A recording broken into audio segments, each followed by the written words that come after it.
Halo, assalamualaikum Sobat Dir. Ini mungkin channel pertama saya terkait konten motor vlog. Nah, di sini untuk di video pertama saya ingin mencoba mereview terkait action cam Akaso V50X. Di tahun 2026 saat ini sekarang sudah banyak action cam baru bermunculan, mulai dari DJI, Insta360 sampai GoPro yang terbaru. Muncul satu pertanyaan nih, apakah Akaso V50X yang harganya jauh lebih murah ini masih layak dipakai, atau justru sekarang sudah ketinggalan zaman?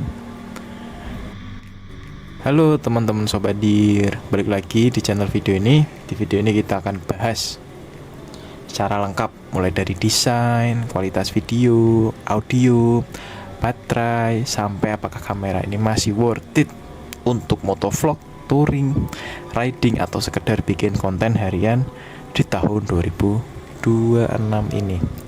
Mungkin tidak usah menunggu lama, mari kita langsung review.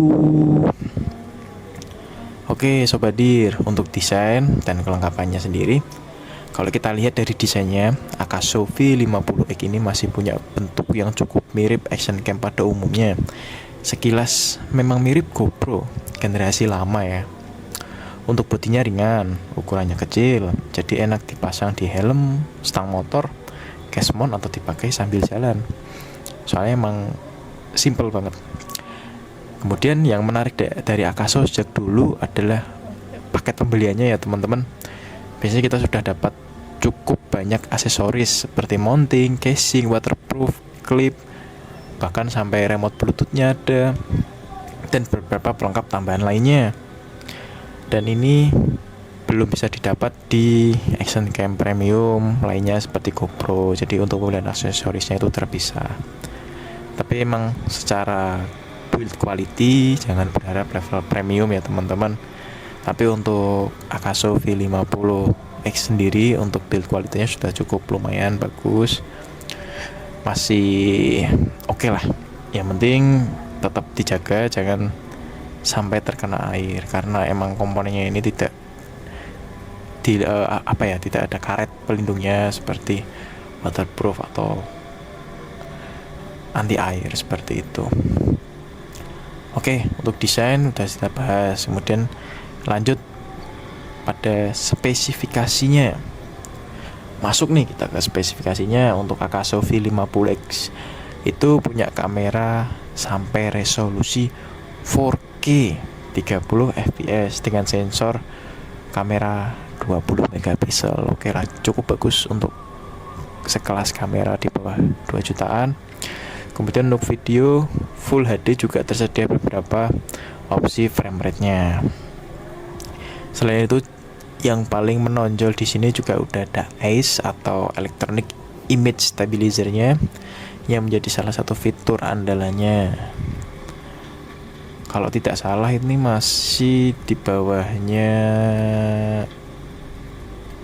ya masih fitur EIS yang lama. Kalau yang EK7000 itu kayaknya sudah EIS-nya itu sudah 2.0 kalau nggak salah ya teman-teman, nanti bisa dikoreksi di kolom komentar. Kemudian untuk spesifikasi di atas belum tentu sama dengan hasil di dunia nyata ya teman-teman, maksudnya pasti tetap ada perbedaan. Kadang untuk saya sendiri pun EIS-nya tuh kalau semisal action cam-nya sudah mulai terasa panas, kadang untuk EIS-nya kadang tidak terasa ya, seperti mati gitu.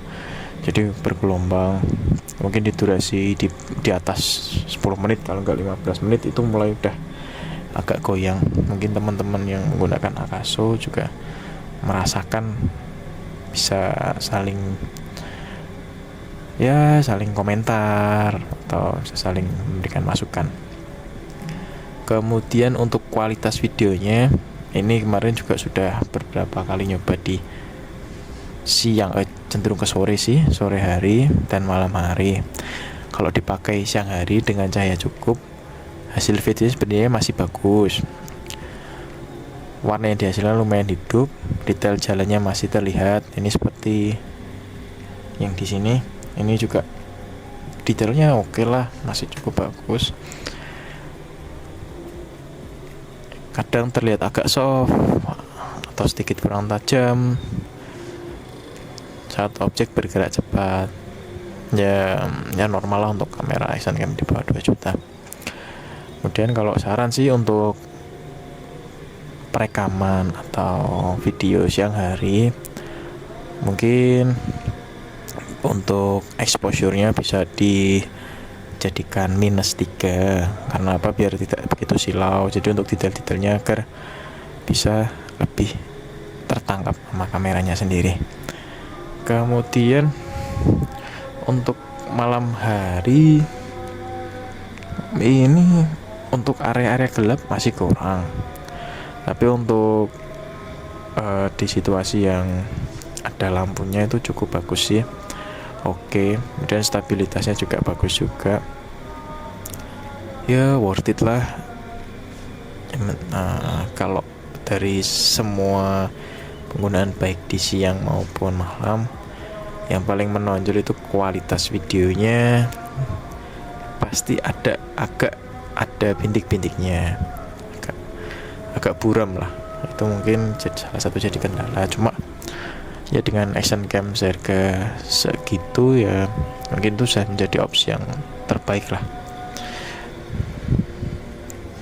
Kemudian untuk apa lagi ya, baterai hitungannya ini masih irit sih. Kita untuk pembelian dapat 2 baterai, dan untuk perekamannya pun lumayan ya.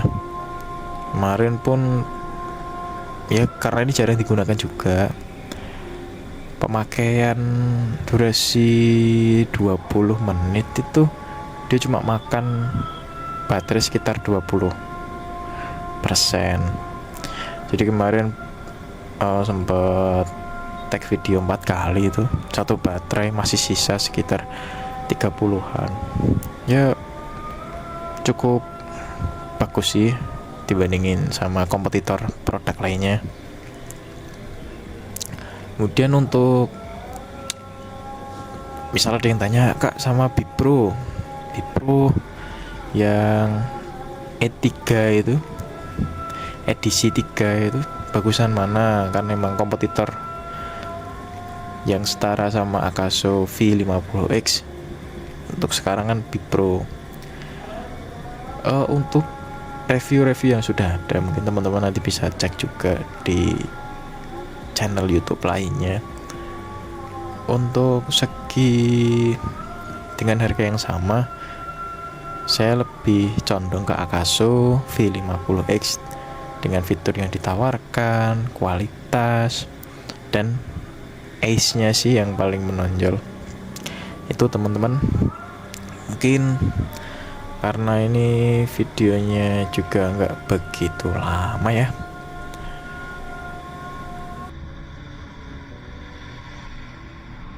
apalagi ya kira-kira ya, ya mungkin cukup ya teman-teman. Tadi kan spesifikasi juga sudah dijelaskan. Kesimpulannya. Jadi apakah Akaso V50 masih layak dipakai di tahun 2026? Menurut saya jawabannya masih layak, tapi tergantung kebutuhan teman-teman. Kalau untuk penggunaan seperti saya ini, ibaratnya konten masih pemula, saya pemula banget ini itu cukup. Apalagi dengan teman-teman budgetnya under 2 juta, karena ini barunya tuh sekitar 1,5an ya sekarang. Kalau dulu itu masih 1,8, ini udah turun. Mungkin kalau teman-teman beli second bisa under 1 juta. Tapi perlu diketahui lagi, dicek barangnya semaksimal mungkin, karena kita tidak tahu kalau beli barang second itu apa aja yang sudah terjadi sama barang itu. Kemudian itu sih masih worth it kalau untuk saya ya, karena masih taraf pemula. Tapi kalau kalian mencari kualitas video terbaik, performa malam yang bagus, audio lebih bersih, stabilitas level tinggi, mungkin sekarang sudah ada pilihan yang lebih baik. Tapi budgetnya ditinggikan ya teman-teman. Maksudnya nanti bisa naik level lah pelan-pelan, bisa nanti Insta kalau gak GoPro dengan harga yang lebih baik. Ya mungkin untuk pemula masih cukup bagus sih. Dan apa ya teman-teman, tapi untuk harga yang lebih ramah di kantong ini masih jadi pilihan terbaik. Kalau menurut kalian bagaimana teman-teman? Masih worth it atau sudah waktunya upgrade nih? Tulis pendapat kalian di kolom komentar ya. Jangan lupa like, subscribe, dan sampai jumpa di video berikutnya. Terima kasih Sobat Dir. Wassalamualaikum warahmatullahi wabarakatuh. Salam Sobat Dir.